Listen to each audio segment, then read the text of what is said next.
The views and opinions expressed on From the Mouths of Madness are that of the panel and not of the Geeks Under the Influence Network or their sponsors, Amazon.com and tpublic.com. Listeners, beware.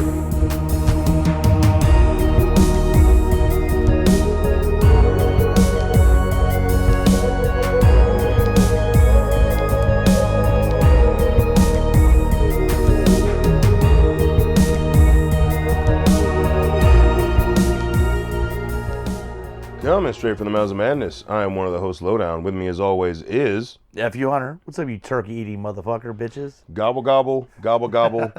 Best be grateful. Yeah. Be grateful. Be what accent grateful. was that supposed to be a New England accent? I don't know. Dude. Yeah. I'm not there was sure. There was a lot of thy and Yeah. Well, yeah, because you're trying to pretend like... slumber and, you know... Die and honor thy father with thy whatever, blah, blah, blah. Vagina? Like, yeah. Oh, ew. Yeah. No, it was like, it's time for thine slumber. I'm like, what the fuck? Get out of here with this shit. So, happy Turkey Day. Tonight on the chopping block, we've got the 2019 Season 2, Episode 2 of the Into the Dark series on Hulu, Pilgrim. Yes. I'll throw this out there. A lot of different holidays have a lot of different horror movies, all right? Mm-hmm. You know, we've got, obviously, Halloween, you know. You have, with Christmas, you know, I mean, my go-to is Krampus, but you also have... Now, well, what was it before Krampus? Well, Krampus is recent. Black Christmas, stuff like that, Silent Night, Deadly Night. You know, for me, those are my kind of go-to. But man, Thanksgiving ain't shit for Thanksgiving. I will say this. This is my go-to now, Thanksgiving, like, horror movie. Because... Well, Guess what? And it's their own class, because there's no fucking Thanksgiving movie, horror movies, all right? Yeah, so you kind of, you know, Chopping Mall kind of was adopted just because of Black Friday, Thanksgiving. But you see what I'm saying? Blood Rage. Yeah, Blood Rage. Cover that on Beautiful Disasters, and it deserves to be covered on Beautiful Disasters. It's a disaster of a film, yes. You're right. I know Scream Team releasing, you know, the guys who did The Barn. Yeah. They put out a Thanksgiving one last year, and they had a sale on it between Halloween and like last week or whatever. I was like, oh, what was it? Thanksgiving Slay or something like that. And I was like, fuck, I'll buy Slaying? it. But I picked it up because it was like stupid. It was like $15 for a Blu-ray. I'm like, okay. Yeah. And it shows a dude in like it's a weird like Lon Chaney like Phantom of the Opera look, but it's a new mask. It's not like they're using that mask, but he's got like that hell look with a pilgrim hat and all this shit. And I'm like, oh, this is gonna be fun. I mean, the closest we came before this movie, in my opinion, is the Grindhouse movies that Tarantino and Rodriguez did. They had the little fake trailers between both features. One of them was Eli Roth did, you know, like this year, and it had the dark voice, and it was a fake trailer. Wasn't there a knife through a trampoline into a vagina in that trailer? Yeah, you see the girl jumping, and there's a knife, and then you see her jump Why down. did they not make this a movie? And then there's literally the turkey comes out, a dude's head attached to the fucking turkey. It's fucking rad. And I was like, oh shit, that looks... Yeah, no, it was fake trailer. Make the fucking movie. Yeah. Like, make it happen. As I said, this is the movie we're about to cover. It's the only one when people go, what's a Thanksgiving horror movie? This movie. Because I'm not, fuck Thanksgiving. I'm not doing fuck that. No. Mm-mm. No, those are stupid and ridiculous. And again, those can be covered on another podcast of mine. But yeah, we could definitely use more Thanksgiving movies. You know, I think this, as I was rewatching this film, I had some ideas like, why don't someone do like an actual Puritan, like with the natives horror movie? Yeah. I think it might like offend or piss people off or something. Probably will. But it's hard. Interesting story though is I did read the screenwriter for this movie actually was referencing an experience he had as a kid where the mom had these people come in that were playing the role of pilgrims, and they didn't have anywhere to stay, so they stayed at his house for the Thanksgiving weekend. And that's where he took the concept, obviously. All the shit that happens in this movie didn't happen, but that's kind of cool that he based it off of people doing reenactments, but going a little far. Yeah, he at the end of the post credits, it does say loosely based on a true story. Yeah. Yeah. and it shows one of the reenactors with like the boy with like I guess the kids of the I guess his brothers or whatever, the writer director. Like that's fucking creepy, dude. Mm-hmm. So, I mean, I don't know. Like I think, but I still think that could be like a solid horror movie idea. Like you take, Pilgrims, and you obviously tell the true history and with what happened to the American Indian, right? And reference it with like that's not the main focus. It's like that's part of it, and it's actually what the Pilgrim's doing to his own people. Like he's like not killing the Indians, he's like killing the other Puritans. Okay. You know what I'm saying? Like that way. Don't make it where it's like some dude going after American Indians. Yeah, that'd be terrible. Yeah, but I mean, it's already been covered in every history book. Or it actually happened. Yeah. So we don't. No, I meant like they come to the New World. They they meet the American Indians. They go through all this stuff. But like this one dude's like tweaked from like fucking England or whatever. Or the trip, and he's just fucked up. And I don't know, just because something's set back in that time. It's kind of like why Witch is so good. Witch is set back in the puritanical times, and they call them Pilgrims, but they're fucking Puritans. That's what they were. You know what I mean? Or take something like the Native Americans and fucking Bone Tomahawk. Yeah, Bone Tomahawk. Oh yeah, where they fuck them up. Just oh yeah. Put it during when we've invited this tribe to come and they use the Thanksgiving feast to just wreak havoc on the Puritans, dude. Yeah, because that would be awesome. Yeah, weren't they cannibals in that shit too? Yeah. Holy shit. Yeah, dude. We did it again, dude. Dude, we did it again. Spinning gold, man. Somebody with better resources than us, we're please kind of make this stealing movie. from one movie and just say, put this part. But we're stealing. This is set in modern times. The reenactors. We're talking about setting it in that time period. All right. That's a huge difference. When, like I said, that's why Witch did. I think the Witch did so well is because it's set in puritanical times. So there's already this like cold societal like. One more thing talking there. about stealing from Bone Tomahawk and just incorporating it on the East Coast. They didn't have fucking Thanksgiving. Fuck that. Yeah. Like, you stealing shit. Anyway, no. So this film, like I said, it was season 2, episode 2 of Into the Dark. The Into the Dark series kind of started with Uncanny Annie, went into Pilgrim in 2019, rolled into 2020. COVID happened. Everything got pushed to 2021. Yep. We did not get a new season at the end of 2021 like we would have. I don't know. It doesn't say it's over, so I don't know. Yeah, like I said, might be on hiatus, and we don't know from there. But, well, here's the thing too: is that that was Blumhouse, and now Blumhouse has done a lot of stuff that's on Prime. Mm-hmm. So maybe that's their next step, as they went from Hulu to Prime. I don't know.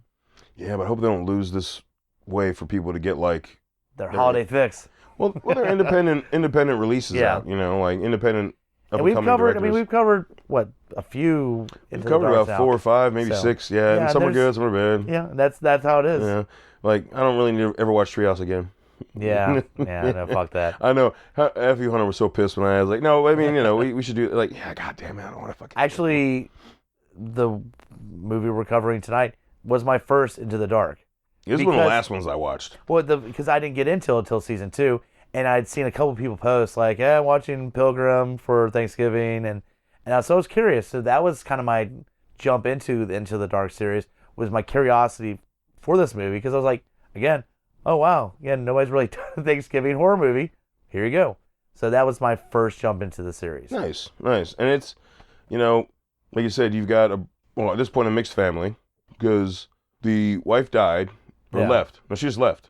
I don't know. Did she die? I think she died. Did she die? Because they say... the car accident. Yeah. I think they had a fight and she left in the car accident, because you shouldn't drive angry. Dad remarried, and of course, Had another kid, but she loves her... She loves her... We're focusing around Cody. Yeah. The oldest, the daughter. She's a teenager. She loves her... Stepbrother. Half-brother. Doesn't really get along with her stepmom. Which, I kind of get why, but also I'm like, you're also kind of you're kind of being a cunt. Like, yeah, she's kind of shitty. She was pretty much being shitty to this woman for like not a lot of reasons besides like, you're not my mom. Also, the stepmom does try too hard, and this is where we get into, she's trying so hard to make it a good Thanksgiving. She brings in. Oh, I found them on Facebook. These reenactors. Yeah. Like, okay. And then like they show up like that. 3 days early. Yeah, because we just do the Thanksgiving, but she's like, I want this engaging, because the husband, dad is always just on his phone, just constantly shit, So, and she's I guess he's some sort of like financial analyst because he's always looking at the stock market. Yeah. So I but she's just like, no, I'm bringing these reenactors in. We're gonna have a good old-fashioned Thanksgiving the way they used to do it. Old-fashioned Thanksgiving. Yeah. And you know what? I could go my whole life without ever actually having an old school that they didn't eat turkey. I think they had a goose. Like the way we eat Thanksgiving now, they weren't eating that at the first Thanksgiving. Like I don't ever want an OG Thanksgiving. But the reenactors show up and they're already they're early, B, they're in costume. It's not like there's no way I can change. They come in and they're already trying to talk like old English almost, like I've come a very far. My travels have been far, and I would like to see if I could sit down and rest my feet as they tell all these tales of the Mayflower. Yeah, and they're just and she's like, wow, they like OG. I hired them, and from the start they are in character. This is awesome. But they're like, hey, we're here early, but we'll make the best of it. We're just building up to the big day. Well, if we can stay here, that's if that's cool. And she's like, yeah, sure, okay, all right. As cool. they raise, and it's him and the main guy and Nathan Ethan and his wife Patience. Yeah, but his wife Patience goes with like the new mom or the stepmom thought it would be so well to help out a family friend who is the mother of the dude that the daughter Cody is banging, and go live with them. Yeah. And I was like, that's kind of like that was where she was being a cunt. Like that was very presumptuous. Yeah. But let's just say from the start, I mean, Ethan seems a little in character, but man, Patience from the start, she's got a crazy look in her eye. Like you're like, okay, there's something a little off, but you let it go. Go with the flow. And so Patience goes to live with the mom and the single mom and the son. Like I said, the son is who Cody's dating, and then Ethan stays with our Cody. Yeah. And I forget what the Tate. Tate is her younger brother. Yeah. And it's just all right. They focus a lot on that house, and like he like goes into the room and like tells him a story, and it's just there's a lot of stories. Him telling us, we in the days we would harvest, like, all right, cool, man. But then he's like, he's building some shit out back, and he raises a shed. Yeah. Where their patio was by the pool, where there was like a table and chairs, he raised the shed. Yeah. He's just like, I did this shed. You're like, okay. He's like, this is better for the Bible. Oh, and hay bales started showing up. You see that shit? Like when Cody first walks out and notices there's a fucking shed there now. Mm-hmm. And she starts walking around the pool, like on the phone. If you notice, there's like hay bales and shit showing up. Like, what the fuck? And like pumpkins. It's a fucking harvest. I'm like, this is no. And then the next thing we know, they have other reenactors that fucking show up. Well, there was a slow buildup of like. Well, they bring one in. They're like, reading the. This is brother blah blah blah. Who Oh no, I don't think they really did that either. It was more just like they just showed up. Well, no, remember. I'm the builder or something. Yeah. Like what the fuck? Okay. But yeah, all of a sudden, all these motherfuckers all dressed to a T in the Pilgrim outfits. The parents are so oblivious because they're all like the dad's in his own world, like until they're all there. And I feel like the stepmom's like, man, we are getting so much value. I thought we were just gonna have like two pilgrims. Now we got all these motherfuckers. Like, this is gonna be great. It's gonna be just like the actual Thanksgiving. Mm-hmm. She is just oblivious to what the fuck is happening here. I'm taking over your home. Yeah. That's what we're doing. But we do get a scene where what's the kid's name? Tate? Mm-hmm. There's a dead crow or something on the ground, and that was actually a really good scene. Well, that's what I'm saying. Ethan shows up and he's talking about the life and death and shit like that, and offers him the Tate was trying to build a barrier around the crow because the crow was still alive. It was just injured, and there were ants trying to get to the crow because they pretty much knew you're dead. Yeah. But Tate was, being a young boy, was like, no, and Ethan saw in the boy the innocence of like trying to protect another creature and how selfless that was. So he offered him a piece of candy. Saltwater taffy. Saltwater taffy. Yeah. Yes, it was delicious. But no, that scene was actually there was a lot of poignancy to that scene. Well, it's a very important. I think there was an important lesson in that scene albeit done by a sociopath, it was still like a very good scene. Then Tate asks for another piece, and that's when he like gets pissed off. He's like, he doesn't get pissed. Well, yeah, that crazy look at his face. He was just like, no, like you already had a piece. Well, dude, I was raised like that. And it's not menacing. It's more like, no, you had a piece. Now the fact you're maybe I'm just relaying because after Tate leaves, no, then the crazy comes out, right? The crazy comes out. So maybe that's what I am. During that scene, like that's actually a good lesson to teach your children. It's like, or maybe now people just teach their children like they want another piece. Sure, here, have it. You didn't do anything to deserve it. Shut up and get out of my face. Yeah, exactly. And I think he was really showing like, be grateful you have the one piece. Don't be pissed because you didn't get a second one. Mm-hmm. That's basically the lesson, and I completely agree with that.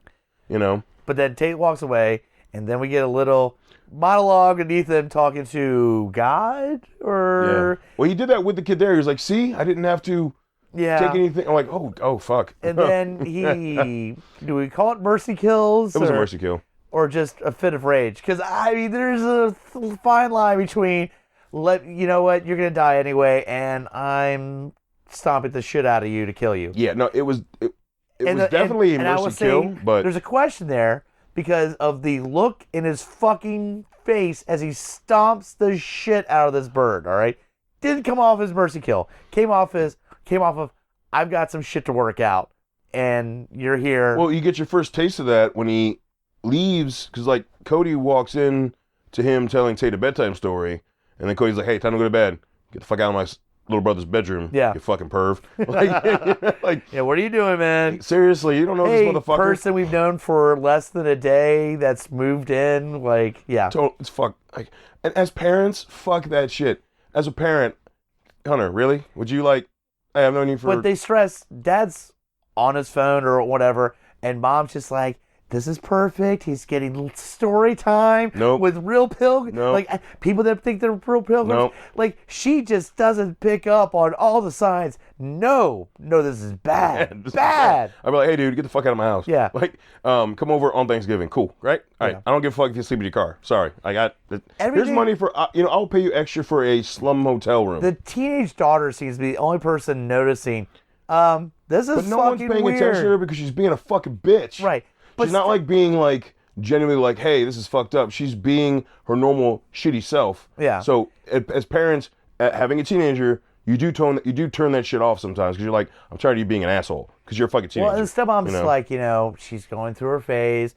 She'll get over it. And like the daughter's like, this is not right. This is fucking weird. She's like, it's only weird because you don't want to do it because you are pushing yourself away from it and not like actually thinking, because this is kind of weird. They give you enough backstory interactions with those two that like, no, she's always pushing against the mom, the stepmom. Like so it makes sense. You should do this. The daughter's like, I'm fucking doing this to spite you. It's almost like the boy who cried wolf. Yeah. At this point, it's like, no, like I'm actually not being an asshole, even though I'm still being an asshole, but I'm not being no reason intentional asshole right now. You know what I mean? So the parents are just droning that out because she's been doing it since the stepmom came into the picture. See, like they're not, and they're so oblivious that they're not, as parents, having any intuition or spidey sense that like, some more weird. But no, so when they walk out of the bedroom, that's where you get your very first inkling that Ethan is fucked up. Because like he's generally, all right, he's being thankful. He's like, hey, thank you for inviting me to your house. Appreciate it, and it's grateful, and like, and she's again being a bitch, like, okay, and then she's like, whatever, and then he's like, no, the Lord teaches us to be grateful, yada yada, which I understand that is part of the thing, You're giving me a word. You seem to be agreeing with Ethan on a lot of stuff. Yeah, well, but no, then he's like, then he goes creepy where he's like, I know this must be hard for you this time of year, with losing your mom. And then she's like, well, how the fuck did you know? How the fuck did you know that? And he's like, and then he like, the way he says, I lost my family, it was so maniacal. Yeah. It was so fucking maniacal. I'm like, oh. You didn't finish Mr. Storyteller, you didn't seem to give us the full story of what happened to your family. Exactly. But you miss them. Yeah. Huh. And then after he says that, he just stares at her. And then it goes to her, and she's looking at him like, what the fuck? And he goes back to him, and he's still just staring at her. You're like, oh, okay, nope, this is nope, But we get a few other zero weird interactions, stuff like that. But our first indication that something's rotten in Denmark is Something's rotten in Denmark. Yeah. I'm gonna throw that out there all the time. The turkey's rotten in Denmark. Yeah. But rotten we in cut Denmark. to the boyfriend's house. He comes home, and Patience had been staying at his house with his mom, and She's churning butter of guts. What the fuck and was it was that? a real creepy fucking scene because he walks up, mom's up there, he goes upstairs, and then he sees Patience just churning, but her hands are bloody and there's blood there, and you're like, what the fuck? And then he is But like, where'd it come from? Because when you find the mom, and that's what I'm saying. there's no body parts missing. Well, that you see. Now again, you see her head. She might have taken her legs off or something. I don't know. You don't see the whole body, I guess. But again, it is weird. Maybe they had a pet that pissed Patience off. Who knows? The worst part was when you find out that she poisoned her with the berries. concoction, Yeah. the berries, yeah. But no, and then of course when he tries to run away, someone grabs him with a fucking buckle hat. And the one cool part about that scene was when Patience realizes that somebody was in the house again. When she takes her hands off, it made like a fleshy pull sound, and like you realize she left flesh on the fucking churner. I'm like, that's so gross. Yeah. So gross. Now, again, everything kind of builds up. They even put the parents in the fucking old school head and hand through the fucking whole thing. Okay, shit's going fucking weird. It hasn't been revealed yet that the neighbor's fucking dead. The neighbor and the boyfriend are fucking dead. But they start to pick up, and that's when, that's right, they're confronting them in the hallway. And at first it's just Ethan and Patience, and then all the other friends and Pilgrims show up, dude. And you're like, yeah. Did they fucking, what was the B for? Boasting or something like that. Yeah, they branded them. Yeah. Well, the mom. Yeah. The stepmom. They branded the mom. They fucking lashed the dad. They lashed the dad. They put him in the stocks, and they fucking lashed the dad. That's what it is, the stocks, yeah. They burned the mom. Meanwhile, the teenage daughter is She ran over to the neighbor's house at that point.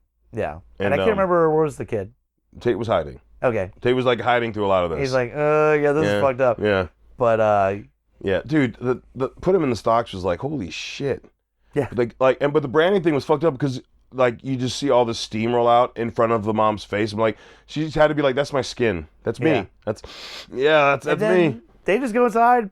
Let's prep Thanksgiving dinner. They prep Thanksgiving dinner, and dude, they leave the henchman Pilgrims, best way I can put it, biggest motherfucker who's I guess he usually is there to help with the carpentry and stuff like that.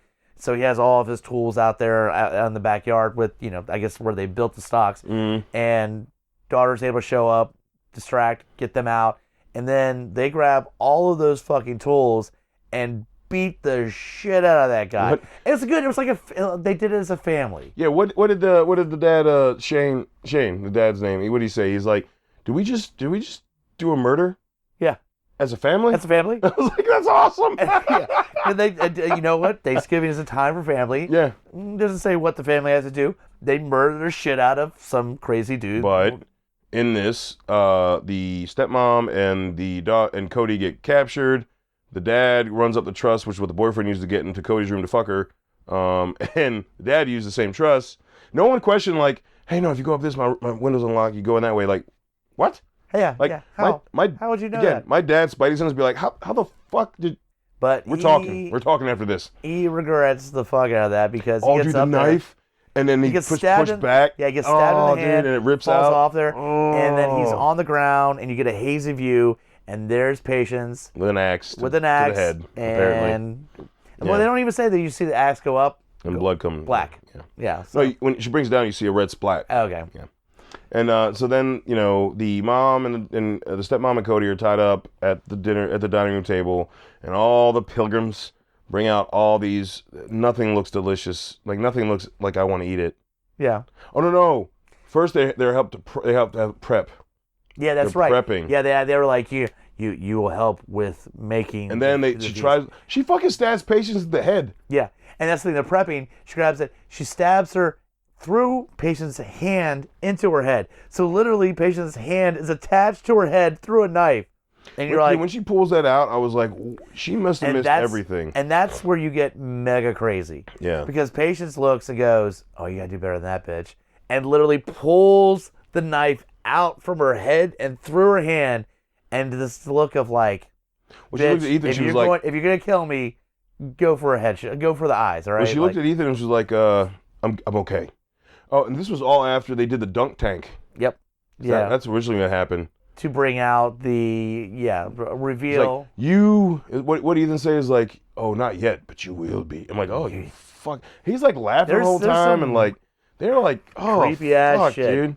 But I'll throw it out there. Ethan and Patience are fucking.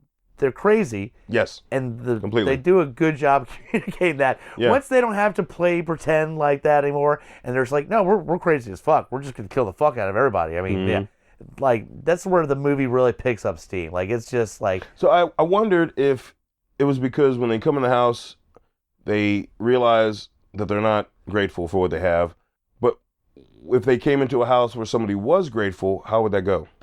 They just leave? I don't think they show up in those houses. I think it's just ungrateful families. But they don't know. I mean, they don't know until they go in the house. There's a little bit of a supernatural quote twist that could potentially explain that, because we didn't bring it up. But before they first show up, they're eating family dinner and they have the wishbone, and the teenage daughter breaks it off. She gets large and she's like, I wish this is the worst Thanksgiving ever, or something like that. And he's holding it at the end when they kill him. Yeah. At the very end, he's holding that wishbone. So who knows? Like, it was kind of a weird thing to insert this supernatural element. But it makes sense, and that is such an easy explanation. Yeah. For like why that happened. Yeah. It really is. If you think about it, like, oh, this is your wish. But yeah, after she stabs fucking Patience, they get recaptured again, and now it's. And the mom, does the mom get killed? I can't remember. Now I'm trying to blank. No, the mom survives. Okay. The mom's the one who kills Patience. Okay. That's so right. when they were prepping the berries, as they like to say, and don't spare on the berries. Yeah, don't spare on the berries. Well, there is a Jerusalem berry that is very poisonous that killed the neighbor. Yep. And they, of course... Looks just like, mind you... cranberry. Yeah. So convenient. Yeah. So, yeah, Cody snuck those into the berry mixture, and so as they're feasting... Oh, they also bring the dad's head out on a platter, which is nice. Yeah, I was going to say, they're like, nice. All right, now here's the main feast, and they take the giant, what are those things called, that reveal the big meal? The dinner plate. I don't fucking know. Yeah. But they pull it up, and there's dad's head, and you're like, what the fuck? And a burnt-ass fucking rib cage? Yeah. Like, they just charred his rib cage. They were eating, you saw the spine piece, right? Yeah. Like, they weren't eating a turkey. They were eating, like, so they were, like, already cannibals. They didn't plan on making a turkey or anything. Like, they were eating, like, a burnt rib cage. Yeah. It was disgusting. They're cannibals. I mean, they can do whatever they want. It's human, you know. Ugh. But what's fucking crazy, and so everybody's freaking the fuck out as, you're seeing your dad's head in the middle of the fucking dining room table, but they're like, everybody else is like, yeah, we're cannibals. Let's start with our delicious other meals, and then we'll get to the dad head. And then so they're eating up, and everybody starts not feeling so good because she fucked them. She put those crazy fucking copycat berries that fucking kill you. It starts spewing up. And then everybody starts spewing up blood, which is awesome seeing because all these motherfuckers are just hacking up blood. This reminded me of Stand By Me. Yeah. But creepier. Yeah. But yeah, everybody just starts fucking upchucking blood and falling over. Except, unfortunately, Ethan and Patience, they hadn't a chance to dig in yet, so... No, they had some, but they made themselves... Oh, she made herself throw up. He made himself throw up, and then he looked at her and was like, Patience, empty yourself. I'm like, what the fuck? That's what he said, like... I want a moment like that. I don't know what's going to happen where I can just yell at somebody, empty yourself, and they know. Fingers in the throat, blah. Empty your... We're going to have that. Or was evacuate yourself? I don't know, but whatever it is, we're going to have a moment like that somewhere. I just want to have that happen, and people go, what the fuck? And then you and I are just like giggling like little fucking bitches, like, yeah. No, but, yeah, so that happened, and like I said, Patience got a fucking turkey serving fork to the throat, which was pretty rad by stepmom. Yep. And then now it's just Ethan, because all the other pilgrims, they're all fucking... The ginger pilgrim, the big pilgrim, the old elder pilgrim. Yeah. Like, they all fucking... That's what they're called in the yeah, no, I know. I looked it up too. They're all dead. And, they catch Ethan outside and whack. Yep. And then What did they saw the use? wishbone. What did they use? It was an axe, wasn't it? Yeah, Was it same an fucking axe. Pretty sure it was an axe. Yeah. Yeah. I'm pretty sure it was an axe. Yep. And then that's it. But yeah, that's the whole That's thing. Is his hand reveals. Yeah, when he opens up the hand, it's a wishbone. So it really does. You're right. I didn't think of that. Like I saw the wishbone. I'm like, oh, okay, yeah. But I didn't think in that. Oh, that's explaining what happened. Yeah. Like, or why they couldn't find them on Facebook. Remember? Because they look for them. Yeah. On social media, like, I can't find these fuckers. And like, well, yeah, with the reenactment, so blah blah. But like, really, if you're a reenactor, but it's a business, you're gonna have. But the social mom, media. It sounded like the stepmom had set it up because she brought it up to everybody.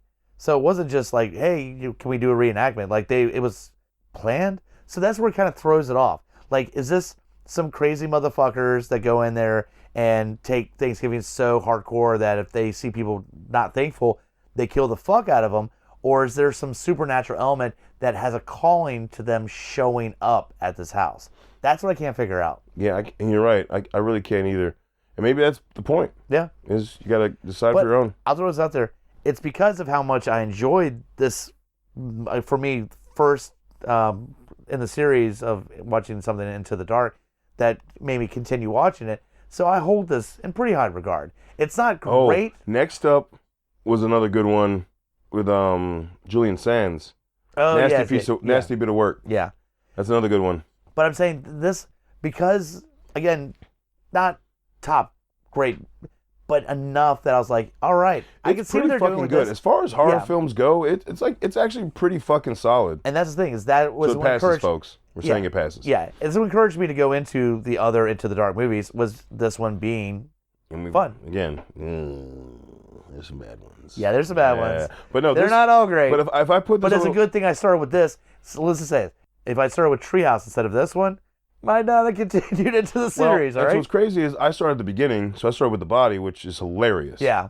And then I went into Flesh and Blood, which is another Thanksgiving one. We'll probably have to do that one next year. She was agoraphobic. Remember? Like We'll cover that one next. So they've had some good ones, but I mean, like literally, I look at these. They are movies, not episodes. And if I were to put this up against other horror movies, this is a solid film. Yeah, it really is. Like, it's creepy as fuck, man.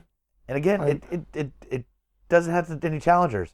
It's the only Thanksgiving horror movie. Yeah. And again, because I don't count you goddamn Thanksgiving. Stop fucking bringing that shit up. I don't. Don't yell at me. I know, but I'm saying people do. And people I'm like, no, stop it. But hey, somebody make that fucking Eli Roth Thanksgiving trailer, all right? Dude, seriously, make that into a man. movie. I want to see the trampoline with a knife. Come on, Blumhouse. Do it. Do it. But for right now, Pilgrim, you stand alone as the only legit Thanksgiving horror movie. It is true.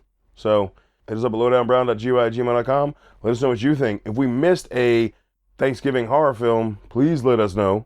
Because right now, Blood Rage doesn't count. Blood Rage does not count. No, it doesn't. But yeah, if y'all can think of anything, throw it our way. Yeah, seriously, please. And also, just because it has to do with cannibalism doesn't mean it works into Thanksgiving. We're talking like actual Thanksgiving. Yeah. Because there's tons of cannibalistic movies. You're like, well, they're eating. I'm like, no, it doesn't work. No. Go to GeoPodcast.com. Check out all the other shows on the network. There's tons of fucking content there. Every show's different, all nerd-centric, but everyone's bringing fucking fire content. While you're on GeoPodcast.com, check out our links tab. The first link will be Amazon.com. Again, it's Thanksgiving. Fucking Black Friday's tomorrow. Amazon's going to have killer Black Friday deals. Shop through our link. It costs nothing extra to you, but we get a little kickback through all these Black Friday sales. I mean, fuck yeah. And, holiday season's right around the corner. So please, just shop through our link. We greatly appreciate it. Link right next to Amazon on our link page is TeePublic. And TeePublic does have a sale going on right now. Oh, man. There might be I don't know if they're going to drop prices lower for Black Friday. They're probably just going to extend it through the weekend. Yeah. Like, they don't go maybe add a bonus or something. I don't know. Who knows? Yeah. Free shipping. I don't know. Bam. But, yeah, fuck yeah. Because when you get a big order, that shipping... Yep. So, check out TeePublic. It's where all the artwork and badass designs are for all the shows under the network, as well as random fucking designs that one of the co-creators came up with, because he just comes up with designs. Yeah. You always sound like your pot. Yeah, I'm sorry, but he comes up with a design. I mean, Tucci Gang, really? Like, I get it, and it's funny, but, But we've got some really baller ass designs. Our Halloween designs that we bring up every year since we've had TeePublic page is always available through the rest of the year. So if you've missed out on those will be available through Black Friday, through the first of the year. And as always, embrace the madness.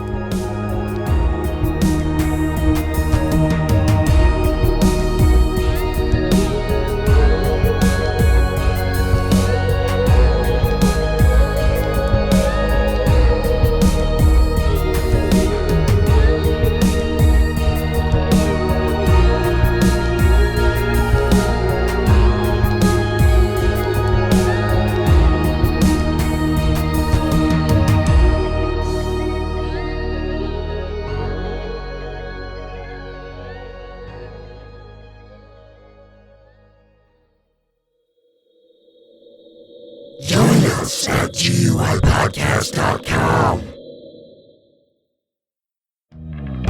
Mike the Hobbit here, Lowdown Brown. inviting you to check out Geek Some of the Influence, a podcast that pairs booze with conversation with good friends. And a little nerd culture. We get a lot of colorful conversation out of our episodes, but it is here for everyone, no gatekeeping. Always level up everything we do. We'll punch up, never punch down. Exactly. So check out Geeks Under the Influence everywhere you get your podcasts and join us or die. Shut the fuck up, Hobbit. Welcome to GUI Nights. GUI Nights. Yeah, I am Lowdown Brown. With me as always, Mike the Hobbit. this is the tangential side of GUI. This is like so many of those other shows that has the after the show bit mixed with a little bit of Baywatch night, so it's a little sexier. It's a little bit after hours. Also while tying it into the previous episode of GUI. So look forward to that too, because this comes out the week after the flagship hour-long episode. So make sure to check out GUI Nights, and when you're done, you can... Go the fuck home. In a world ravaged by movie studios that keep rehashing the same things, only one podcaster has the guts to make it even worse. Join Mike the Hobbit as he traverses the internet to bring you some of the best and worst ideas for reboots, remakes, and reimaginings of some of your favorite and least favorite TV and film properties. Ideas like a John Waters He-Man movie, Fantastic Four the musical, and Aliens, done entirely with marionettes. What podcast would bring this evil upon the world? This is Smack My Pitch Up. Available anywhere you get your podcasts.